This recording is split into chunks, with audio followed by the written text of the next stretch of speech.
Okay, so where do I even start with this show? It came out of absolutely nowhere. I remember watching the trailer for it and thinking, yeah, it's another Star Wars spin-off. And then I watched it and I was like, holy shit. Andor is like nothing else that this 50-year-old franchise has ever made. It takes a complete left turn from the usual shenanigans and goes for a gritty, real drama filled with commentary, heartbreak, sadness, and despite all of that, hope. Don't get me wrong, this show takes a lot to get going, but when it does, my god, it's a masterpiece. I never thought I would actually be terrified to see a TIE fighter fly overhead, or just be scared for someone to stand on the floor. But let's talk about what I think really stood out for the show.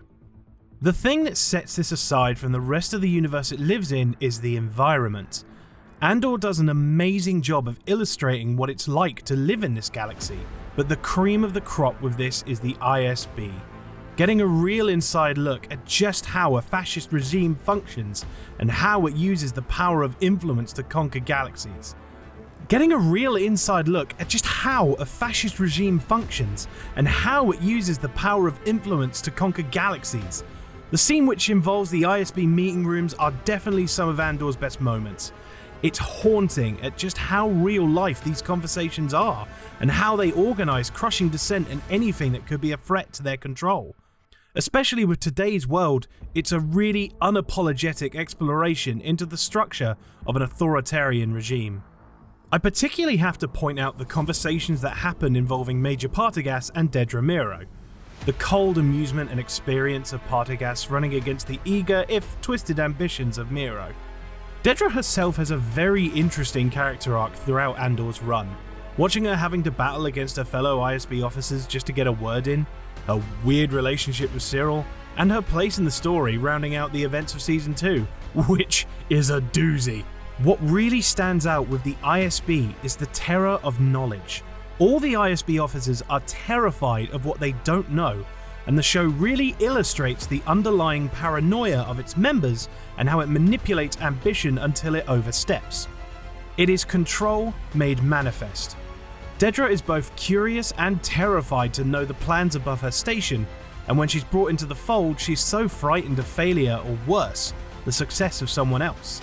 The ISB is a fascinating part of the story, and it really helps to build the image of how influence and terror are scary bedfellows. Meanwhile, on the side of the rebellion, you have consistent division and doubt with major players on opposite ends of the moral scale.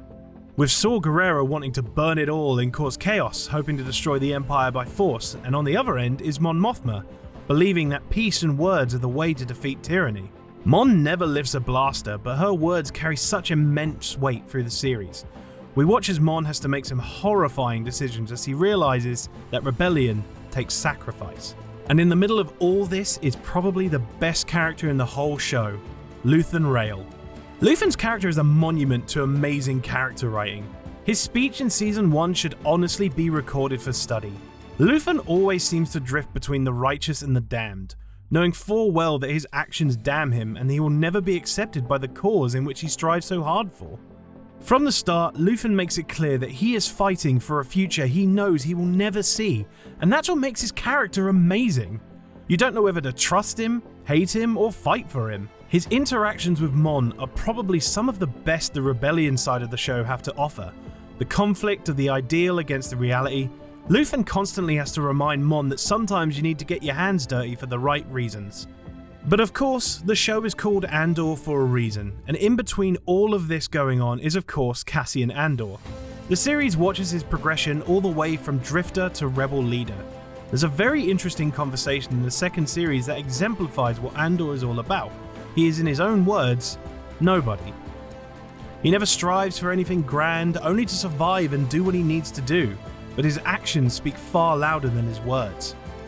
We know how his story ends, but we are all brought with Cassian along the way, becoming a message rather than a being, and that's fantastic. And that's the story that Andor tries to tell. It carries the message of hope in a world designed to crush and oppress you. That you may not see it, but there will be a better tomorrow. You sometimes just have to fight for it.